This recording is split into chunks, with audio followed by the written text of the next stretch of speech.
Hi, everybody. March is Colorectal Cancer Awareness Month, and we here at the Hey Poopy podcast are doing a special fun thing. Yes, we are here to help fight colorectal cancer with butt prints. You can see it all over our social media. We have some of our past guests and Dave and I making beautiful art with our tuchuses, and we are auctioning off this art at heypoopypodcast.com. All the proceeds will go towards fighting colorectal cancer. Yes, you can actually own my butt, Ellen's butt, or maybe even Ryan Keeley's butt, hanging on your wall, hanging in your office. I don't know. And wait till you see these adorable videos all month long for March for colorectal cancer awareness. Hey everyone, it's the Hey Poopy podcast. What that booty do from poop to pleasure to health. Hosted by me, Dave. And me, Ellen, two curious people removing the stigma from your stinker. And why are we doing this? Because we love laughing and learning about butts and helping them to be the best that they can be. And on this week's episode, we have the most bravest butts in the business. We have JJ and Ela from Fight Colorectal Cancer, a survivor and somebody who's still battling this stupid, awful disease. Yes. Yeah, it was such an insightful interview. It was just like a PSA. These guys have been, well, JJ especially is dealing with this stuff right now, but Ela, both their stories were like just completely inspiring, and the fact that they're out there working as ambassadors for Fight CRC is like one of the coolest, most selfless things you can do in your life. We celebrated Colorectal Cancer Awareness Month, which was the month of March, with butt prints. And we have done it in style, putting our asses on the line. Yeah, and on paper. But yeah, it was a fantastic month, and we hope that we're going to, keep raising awareness. It should be pretty much a year-round thing, but March is a special month for us. And today is the very last day that you can bid on some butt prints. But so far, it looks like one of them is about to sell. And if it does, we've raised, drum roll, yes, please. Drum roll. We have raised $475. Yes, that's amazing. Thank you, guys. We are giving to Fight and Colorectal Cancer Alliance. We are splitting the proceeds, and we are so excited. But there is a couple more minutes left. Maybe we'll make a couple more bucks. Yes. Thanks to all the people that bid. Thanks to all the guests that actually made the butt prints. My co-host for organizing everything. And then the people that obviously we are fighting for. And you can find out more information if you go to fightcolorectalcancer.org. Yes, if you're 45 and over, get your colonoscopy. Do not wait. But also, if you're having any kind of health issues, be an advocate for yourself and ask your doctor. Yes. And you can find out more about Ela and JJ in clips like this. I was in the hospital for almost a month. They finally made up something. Like, I had this thing called a GHT tube. So it was draining my stomach and my intestines. Like, anything I drank would just go straight into bags. So I got fed and hydrated through this stuff called TPN, a 15-hour infusion every night at home. Pretty much stayed in bed for 14 months, about 22 hours a day. I went 450 days without eating food. Jesus. And we talk about the Poopy podcast, like, your intestines still makes waste, even though there's no food going through. Yeah. Every Sunday, I had to take a suppository just to use the bathroom to get that waste out. And it was the worst 14 months of my life. Like, I hated every Sunday because my stomach was already like, that was the only time it got used, was the suppository, because there's no food going through it and no liquids, no nothing. So it was like the most painful, like, suppository and stuff. And if you want to find out more about us, you can go to heypoopypodcast.com. You can find out all the info there, and you can really just help us out by being a fan, a member, a tribe member. If you. I might put the other butt prints up on our merch, so if somebody lags, they can still maybe purchase the last remaining few. But I think we sold way more than half. So awesome. That is amazing. That is so cool. So again, thanks to the fans out there for doing a good thing. It goes to a great cause. And on to the shit show. Have you ever let one rip and there was a little extra in your pants? Oh no. And you only had a sock to help you clean up your mess? Well, introducing the original Shark Kick, an all-in-one Poopy Pants Saving First Aid Kit for the shits. This kit comes with a fresh pair of underwear, stain remover, sanitizing and butt wipes, anti-diarrhea tablets, a bag for disposal, plus an extra sock.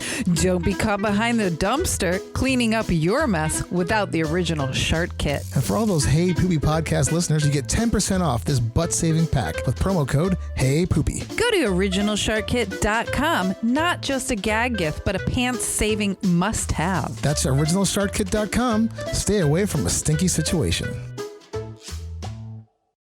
Hey Poopy, how you doing? Hey Poopy, how you doing? I'm just, trying to find a place with like-minded people to talk about like-minded things about me, about poop and stuff. Hey Poopy, how you doing? Hey Poopy, how you doing? Oh man, what's this right here? Is this a podcast about poop? Hey everybody, it's the Hey Poopy Podcast with Dave and Ellen, and this is episode 161, but it'll always be number 2 to us, our favorite number. And we have two extremely important guests today. We have JJ and Ela, who work with FIGHT and talk for FIGHT, and FIGHT is Colorectal Cancer Awareness. And we have been raising money all month long with them, for them. And yes, we have two survivors. And as I just learned, JJ is still a battle. It's still a fight. But thank you both so much for being here. And before we go into what you do and how you are tackling this huge cancer that, like, fuck cancer, that's all I got to say. We'd like to go into how have you been pooping recently? So, Ela, how have you been pooping? Well, it's complicated at times. I tell you what, you got to go through one of the things that has changed for me since being diagnosed with colorectal cancer is that when I got to go. And it kind of changes everything because it's wow. Yeah. Or I could at least, live with it a little bit. Now it's like, nope, bathroom now. You're not our first survivor on the show, and that's something that I feel like we've learned. You almost have to relearn how to poop again. Like it's yeah. And JJ, go ahead, Ela. No, I was just going to say I lost the foot of my colon, of my of my large intestine. So listen, things go through quicker. So that's all I wanted to say. Right. Yeah, it's fast track. Mm-hmm. You're cutting out the middleman, so to speak. Yes. And is it like, obviously you got to go, but is it like, how many times are you going usually, like rough? Like 1 or 2, it depends. Like some days it's like worse than others. And I feel like there's no rhyme or reason because I try to normally eat and drink, I try to hydrate a lot, because I feel like that helps with things, just being like fully hydrated. So sometimes like the other day, it wasn't anything. It's just like life was just hitting me wrong in my stomach for no reason, things that I normally eat or nothing outside the ordinary. So that's another thing. It's kind of like, you just don't know, so usually like 1 or 2 times. Yeah. I always say the colon is the second brain. So if you might be eating as like perfectly as possible, but if you're having a stressful day, you might be pooping completely different than the day before. So yeah. And JJ, what about you? How have you been pooping? Very, very often, very, very loosely, and pretty much constantly. Oh. I got 5 foot I only have a foot of colon left. What? Me and my doctor, they're discussing some options because I keep losing weight right now. I've lost about 20 pounds in the last 6 months. Oh my. And then like last week was chemo and stuff, so that just made it even worse. But luckily they're smartphones because I spend a lot of time in the bathroom. Yeah, I can imagine. Oh my God, I'm so sorry. JJ, man, I'm learning so much about you. This is getting really personal, my friend. This is the show for that. That's for sure. Yeah. So I didn't know all these things about JJ, but now I'm going to know some really personal things about you. You're going to learn a few about me, I guess. Wow. Yeah, but this is the place to share it because we love celebrating survivors, but it's also good to have the story out there so other people know to take this kind of stuff seriously. For sure. Yeah. What about you, Dave? How have you been pooping? I'm fine. I went to the bathroom just once today. Nothing special this morning. Kind of normal, run of the mill. Yeah. I know I feel bad, like being like, here's my check-in and how I've been pooping with my full colon. Like, I'm so, Yeah. I feel like I don't mean to like talk about my colon when you all have been going through it. So, but yes, I have been pooping horribly recently, little tiny nuggets, and I don't know what that's all about. So I'm praying that my poops will get a little bit looser, and I just need to, I think, drink some more water, because water is poop's number one best friend. So yeah, Is the key. So now that we've gone into our check-in, I'd like to go into both of you. How did you get involved with fights? How did you find your diagnosis? I mean, tell me your story. Who wants to go first? Ela, go ahead. Ladies first. All right. Well, oh my goodness. So mine was completely out of left field. At the end of 2019, just something was just pushing me to get all of my well woman exams and just, doctor visits and things, the routine screenings and so on and so forth, to get them all done at the beginning of 2020.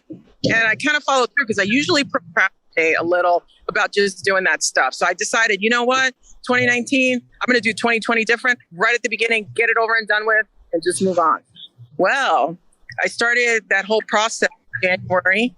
And in one of my appointments, my doctor said to me, hey, you know what? It's time for a colonoscopy. And I was like, she's like, you know what? I know you're busy and everything. She's like, so I'm going to send you a script. A box is going to come to your house. It's called Cologuard. Just take the test, poop in the box, which is like, I mean, for a very watered down version of it. Basically, you just poop in the box, you pack it up they tell you to do it, and you send it off by UPS the next day. So I followed the instructions very quickly. I sent them off.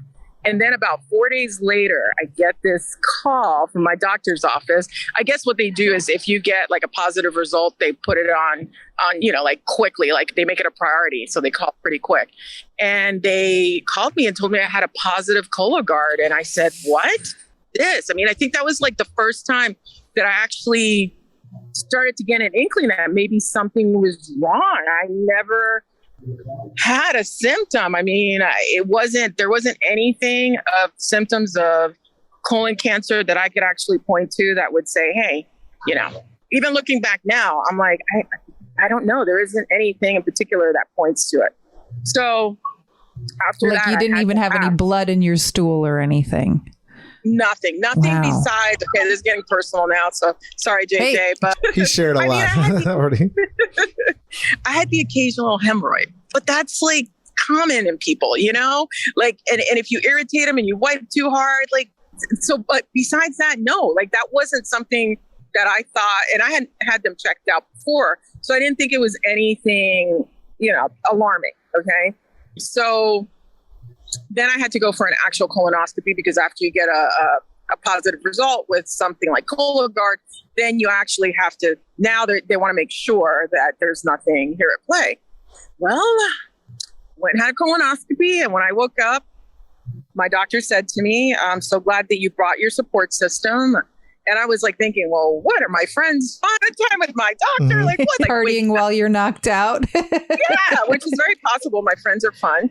So I was like, So I didn't really, I wasn't computing yet. So what she said to me, she's like, hey, I've been doing this for about 20 years. She goes, I think that you have cancer and it's progressed. And I said, well, what do you mean progressed? Like, I don't understand what that means, And she said, well, she goes, it's advanced. And she goes, we need to get it out. She goes, I'm going to send you for a bunch of tests, because basically at this juncture, I'm going to send a biopsy. They marked it where it was in my colon with some, I guess they call it like some kind of ink or something, some India ink. And they sent off a biopsy. And she's like, regardless, she goes, it needs to come out, because at some point it's going to obstruct. She goes, we're going to hope and pray that it's not cancer, but we're going to move forward with just having these tests done. So this happened on March 19th of 2020. I am freaking out because everybody's starting to freak out about COVID. Nobody knew what was happening, what was going on. So I go the next day. I mean, first of all, I'm reeling. I'm like, what is this? Like, I don't understand any of this, She explained it to me a little bit. I understood why she said it was advanced, because whatever it was had pierced through somewhat, or was piercing through the intestinal walls. So I was like, okay. So I ended up going to have blood work like the next day. The only appointment that I could get at a lab was like 5:30 a.m. or something. So I went right away and had it done. And then they set me up for a scan. So I went and had a CT scan. The crazy thing is that day, as I'm literally walking out the door, they're putting the close sign because they're closing for COVID. Jesus. The appointment that my doctor, the one that did the colonoscopy, had actually sent me for the surgery, to get it removed. He was already closed for COVID. So, and I wasn't going to be able to see him for at least 6 weeks. And that was going to be for a consultation. That wasn't even for surgery because, you have to do a consultation and all this thing. So here I am. I'm already like stressing out. So this is like more and more stress on top. I mean, all of this is very stressful, of course. Yes. Be stressful without a global pandemic, and then you throw in a global pandemic on top of your stress. I mean, I can't even imagine. It was compounded. So a really good friend of mine, thank God for him, that his mom worked at a hospital. She was an administrator for like 30 years. And she's like, hey, she's like, I've known this person, the surgeon, for a really long time. If I was in your situation, this is who I would go to and give him a call and see if there's anything that he can do. So I called right away. He got me an appointment like that Wednesday. So that Wednesday, because I had the scan like on Monday or Tuesday. So it was on Monday, actually. So by Wednesday, I had an appointment with him. And I was actually terrified. I didn't have my results back for the biopsy that they did because of COVID, and the labs were just, they were closed. Yeah. I didn't have my blood work back, also delayed because of COVID. I didn't have the radiologist read on my report either because of COVID.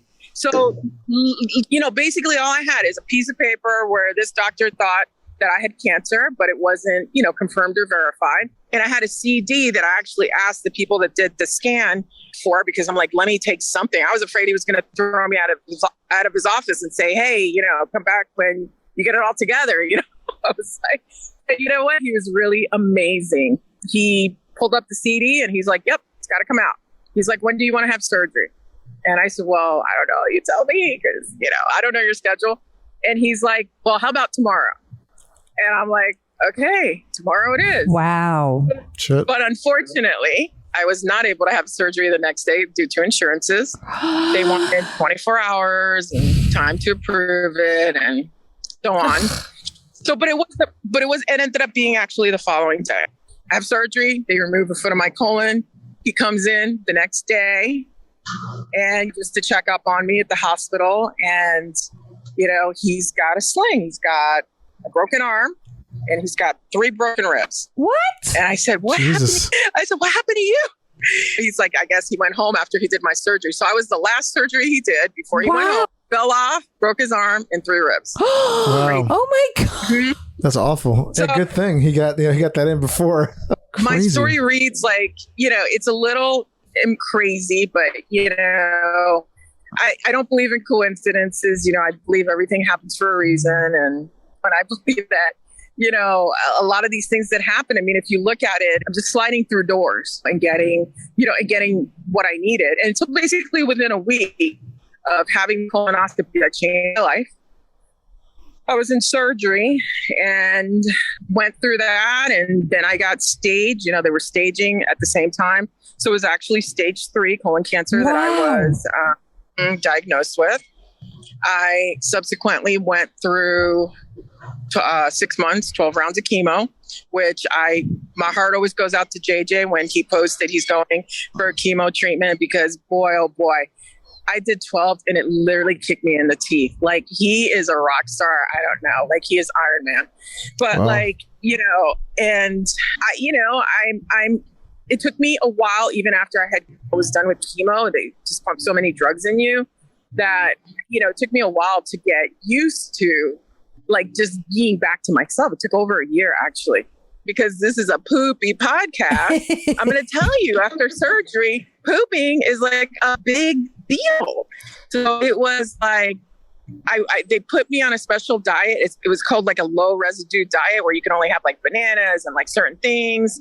And then like it took like a week or a week and a half before you actually went, because when they take out when they remove, part of your intestines, you can't, like, it's already in shock, I guess, so it takes a while for the plumbing to start working. Yeah. So I was so happy. I actually took a picture of my poop when it came out, because I'm like, I'm like, let me take a look at that. You saved the picture? Did you show it to friends? I didn't know. I might have showed it to one person or something.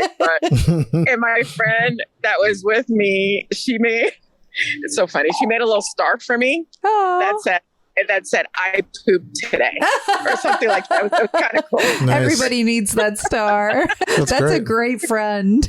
Hila, if I can ask you, when you went 2 years ago to your doctor to do all your like physical stuff, and your doctor said, hey, it's time for you to get a colonoscopy, was it because of your age, or was it something else that came up? No, it was because of my age. It was because of my age.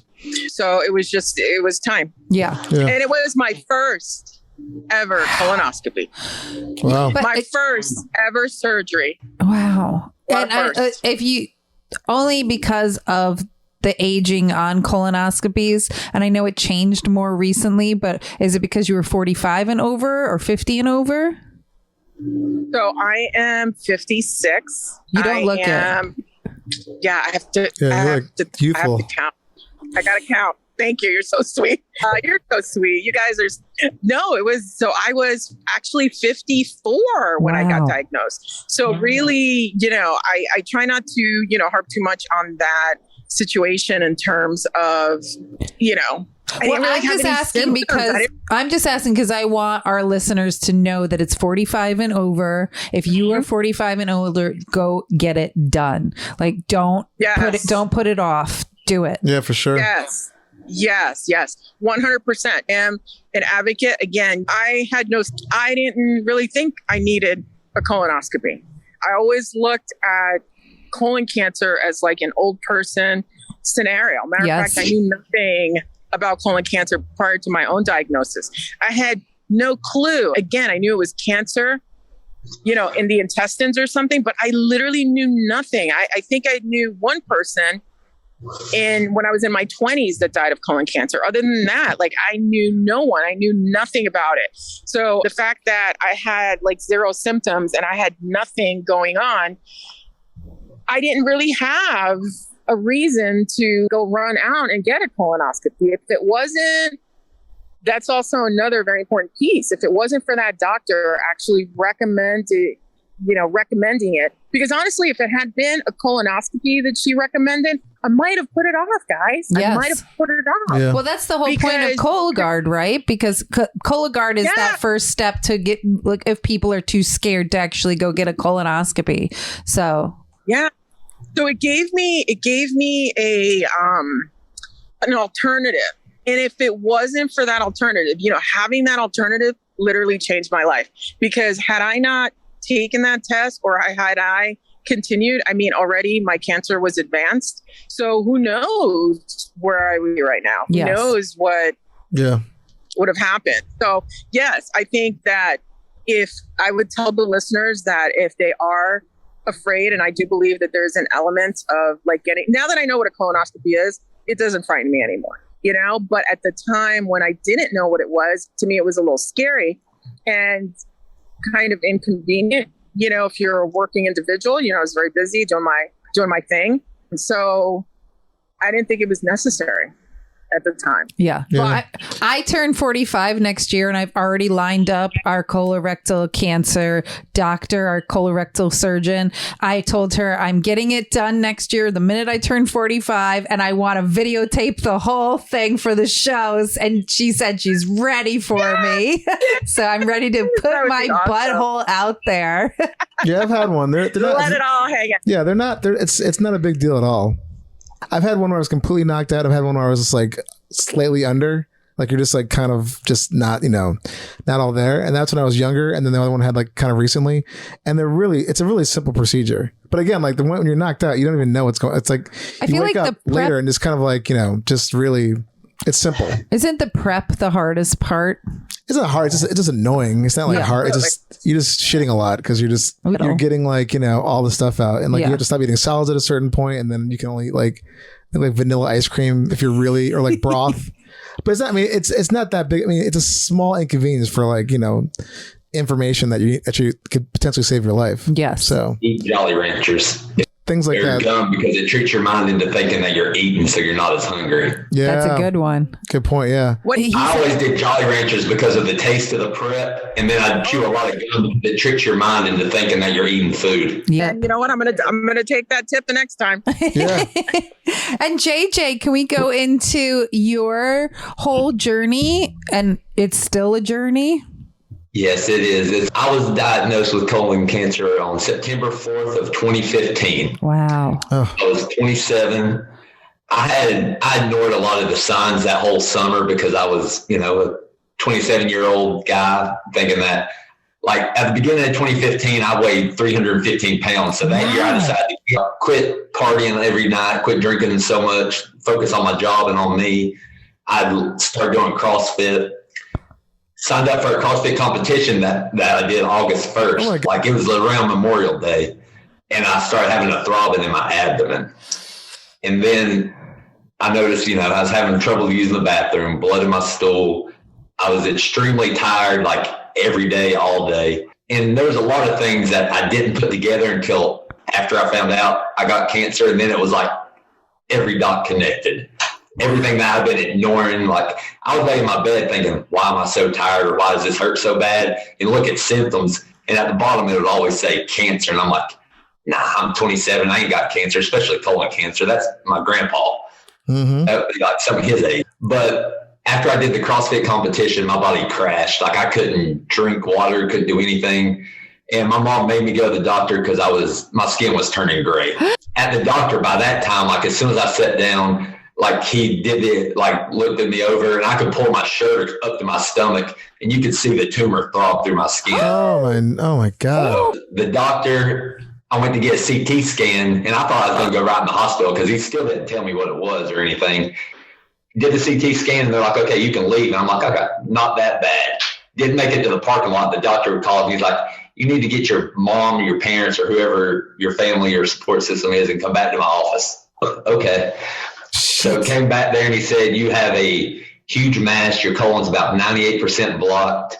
You are getting a colonoscopy Tuesday because that was the Friday of Labor Day weekend.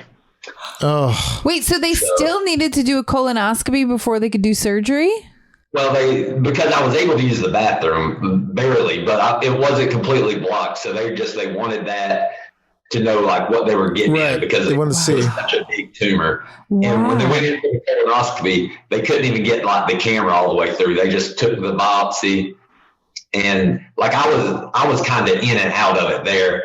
And I remember waking up or something, and like there was like 25 people in the room. I was like, I thought y'all told me there wasn't going to be that many people in here. Yeah. Because I was kind of a special case, especially for Especially because you were so young. yeah. So it was cancer. Within 5 days, I was getting surgery. They ended up having to take 80% of my colon out, so 5 out of the 60. If it would have been a quarter of an inch either way, they would have had to take everything out, and I'd had to have an ostomy bag. Oh. So I was lucky in that part, but they also took 36 inches of my small intestine out because it would grow, like they were worried it had spread to there. Mm-hmm. So, and then because of my age and they did some genetic testing, I tested positive for Lynch syndrome, which is why I got colon cancer, because my body don't recognize the mismatched pairs of genes in the digestive system. Basic, my medical knowledge of what Lynch syndrome is. So it's in family, like genetic, but none of my brothers or sisters tested positive for it. So hopefully I'm going to be the last one in the family that ever has to worry about it. Yeah. But so I went to Duke Cancer Center and they were like, all right, you need to do the 12 rounds of a chemo, and then we think you'll be good. We'll scan all that. So did the 12 rounds of chemo, ended in the middle of April of 2016. 6 weeks later, middle of May, I just got the first colonoscopy and it was clean. And then I woke up in the middle of the night and had that same throbbing pain in my abdomen again. At the doctor's office at like 6 o'clock the next morning, waiting on him as he walked in the door. went biopsy, PET scan, a lot of stuff, realized that the cancer came back and spread to my abdominal wall, lymph nodes all over and stuff. So then I was classified as, stage 4 recurrent, had more biopsies, went back down to Duke. And that's where he told me that mine was like mutated with Lynch syndrome and some other stuff, that it was incurable because it's a non-solid tumor and in a non-organ. So they can't go in there and cut it out. It just floats around my abdominal wall and in my abdomen area. Oh my goodness. And it's just like, it's just chemo. Like, Yeah. I mean, that kind of therapy, it's crazy. Yeah, well, that's what I thought at that time. I was just like, okay, they were going to start me on a new chemo because obviously the first one with 12 rounds didn't work at all because it was some cell that went somewhere in my body and just grew. So I tried over the next 6 months, I tried 3 different chemo cocktails. None of them worked. It kept growing. I lost, at the time I went to the hospital in November again, I lost 60 pounds for 2 months. Shit. The cancer actually ended up growing around my stomach and closing off my stomach to where anything I ate would just sit in my stomach till I threw it up. Oh, fuck. So I was in the hospital for almost a month. They finally made up something, like I had this thing called a GHT tube, but it was both of them drained. So it was draining my stomach and my intestines. Like anything I drank would just go straight into bags. So I got fed and hydrated through this stuff called TPN, a 15-hour infusion every night at home. Oh my I God. would hook it up at about 5:30, or my aunt or my mom would come and hook it up and put the vitamins in there, turn the pump on, and then they would get up. It would be about 6 o'clock the next morning and unhook it before they went to work, and pretty much stayed in bed for 14 months, about Oh my 22 God. hours a day. I went 450 days without eating food. Jesus. And we talk about, the Poopy podcast, like your intestines still makes waste, even though there's no food going through. Yeah. Every Sunday I had to take a suppository just to use the bathroom to get that waste out. And it was the worst 14 months of my life. Like I hated every Sunday because my stomach was already like, that was the only time it got used was the suppository because there's no food going through it and no liquids, no nothing. So it was like the most painful, like suppository and stuff. Yeah.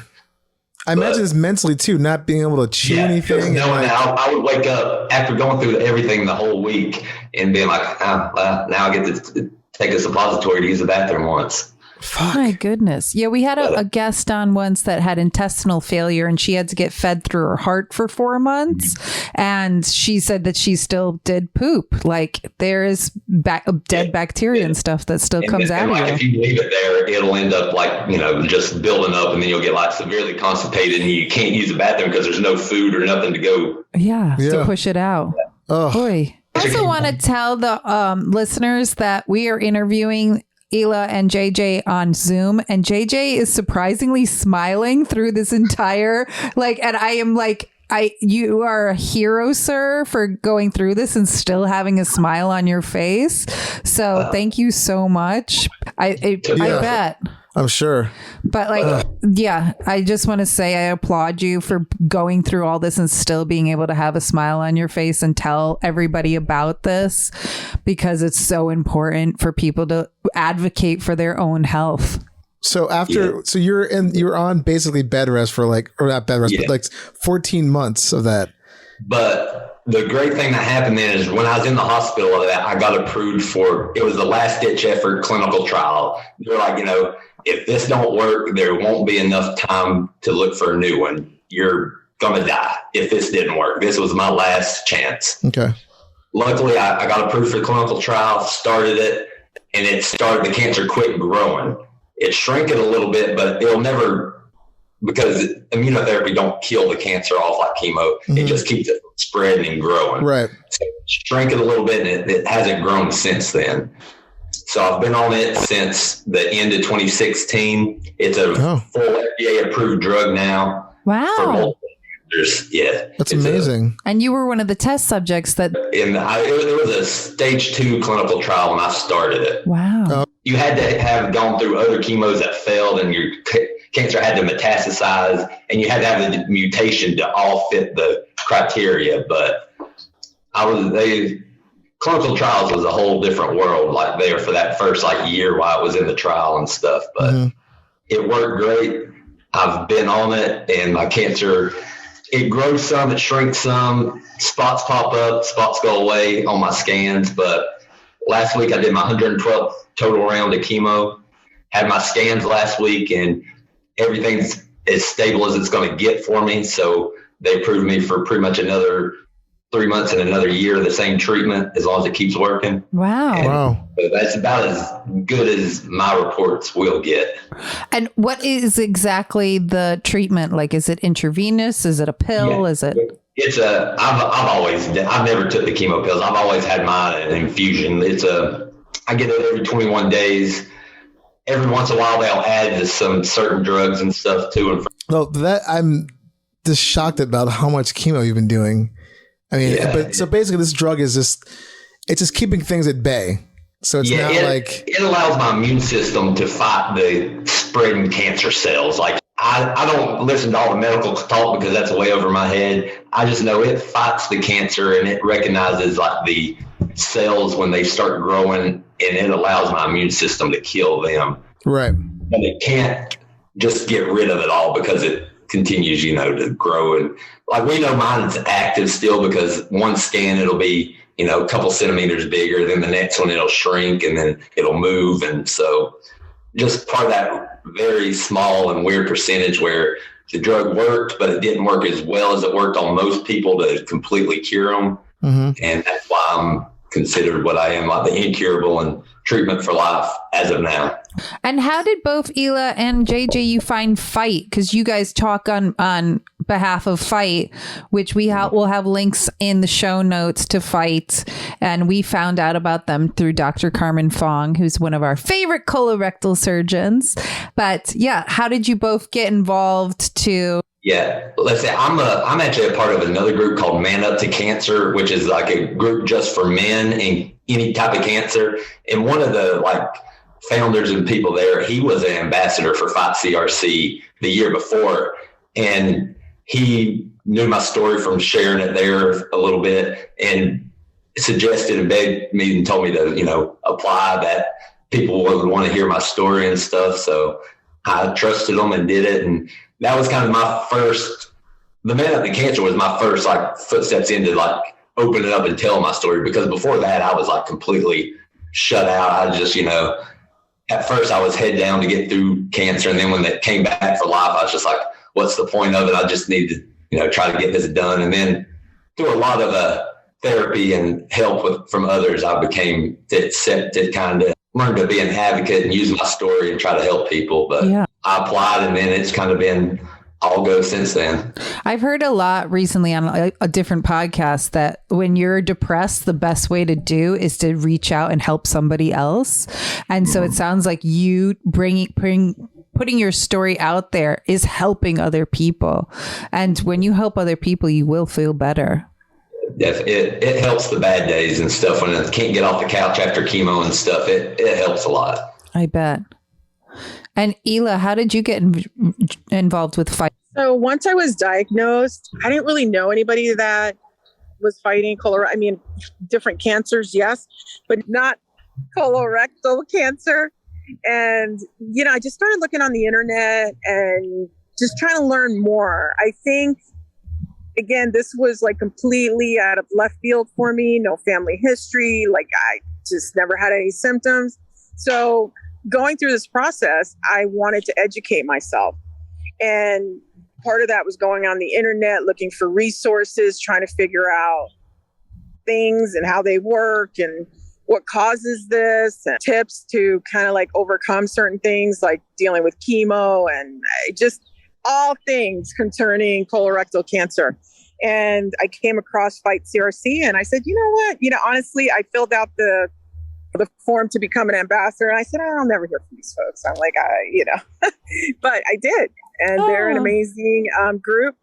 And I always say, it's a club that you never really want to be a part of, but we are. And we are a family, and we're all going through, different parts in this journey or this story, because some of us are survivors. Some of us are, currently in treatment. Some are caregivers, all sorts. You see all sorts of different facets of people with Fight CRC.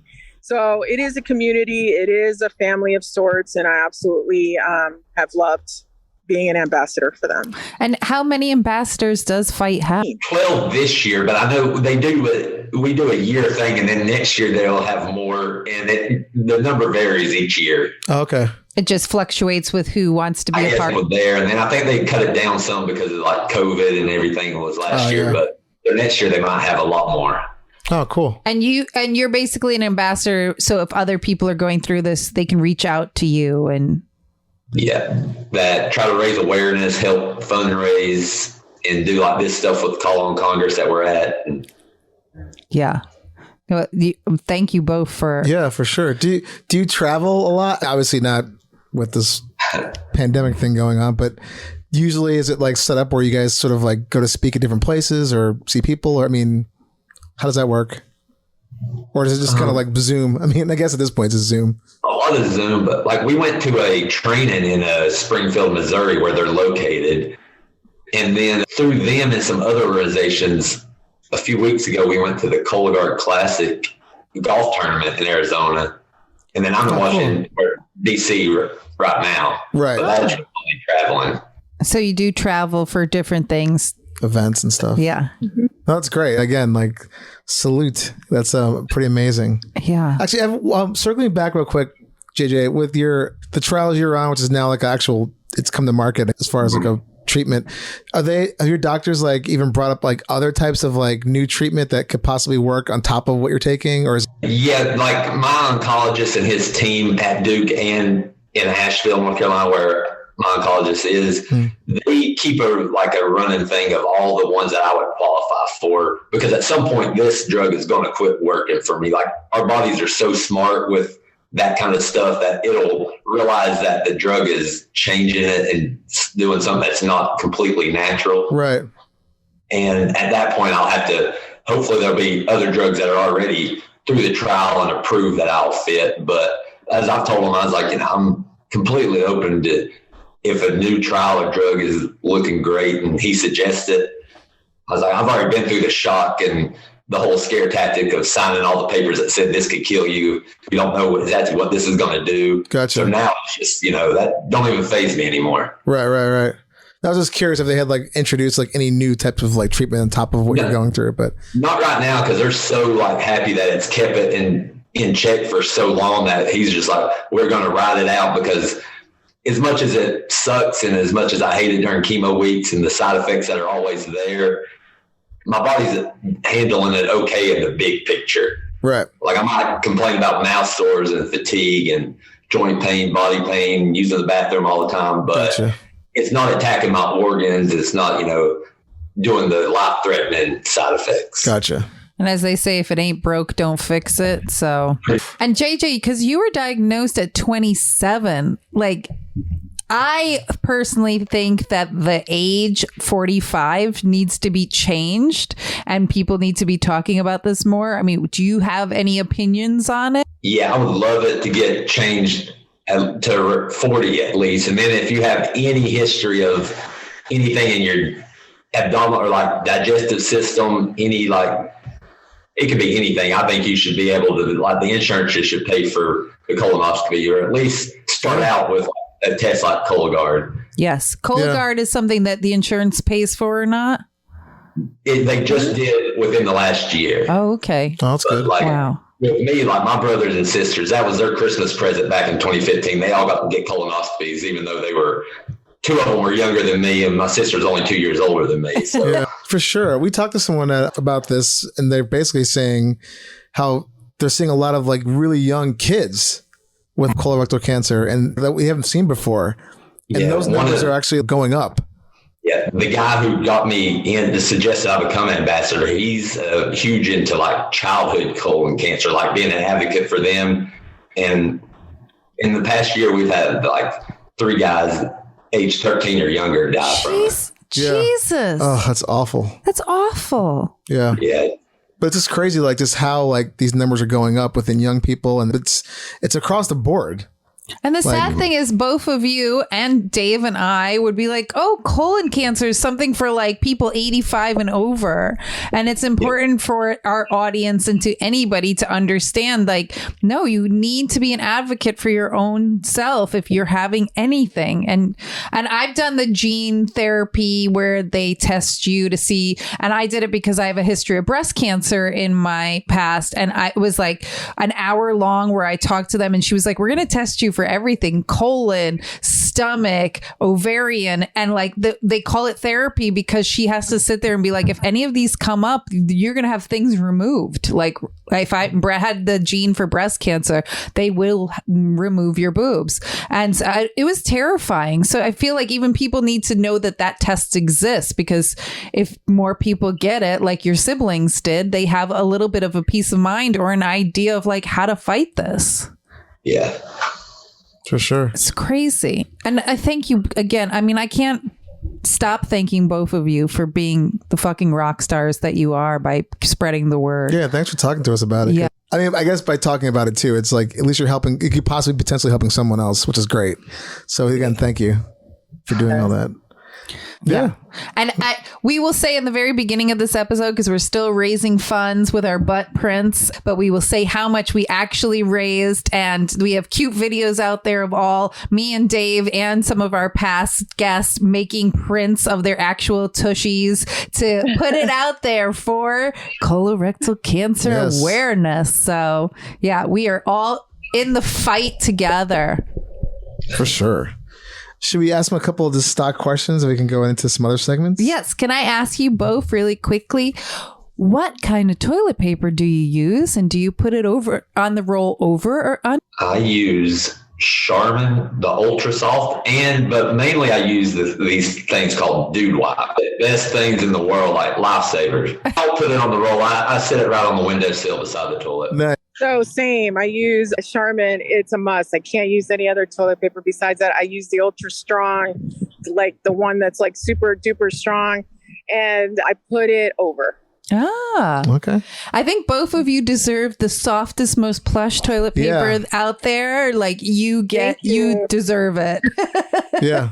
My friend Jamie actually sent me this morning a link from New York Times Wirecutter, and it had like their versions of the best TPs, like overall, best for your butt. And that Charmin Ultra was on there. It was in the top 3. So there you go. You're in good company. Well, we can go into our little game we like to call Shitty Choices. And today's Shitty Choices. Hold on for a second. Let me pull this up right here. All right. So, okay. So here are the 2 choices. You can live your life with no teeth, none whatsoever, no dentures, just gums. Or, that's horrible to think about, by the way. Or you just have chronic poop breath for the rest of your life. I mean, like, just awful.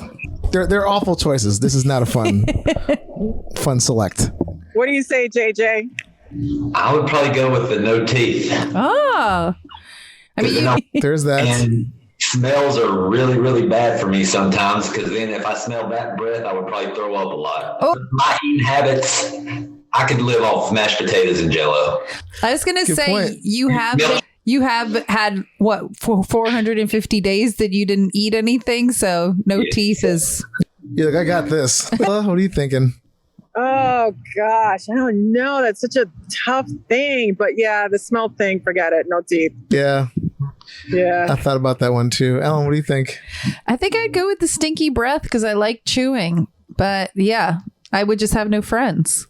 Yeah, that'd be hard. I guess you can wear a mask and then maybe like some kind of like carbon filtered just constantly mask. like just chugging mouthwash to help to mask it. Maybe, who knows? But I'm gonna go with no teeth as well.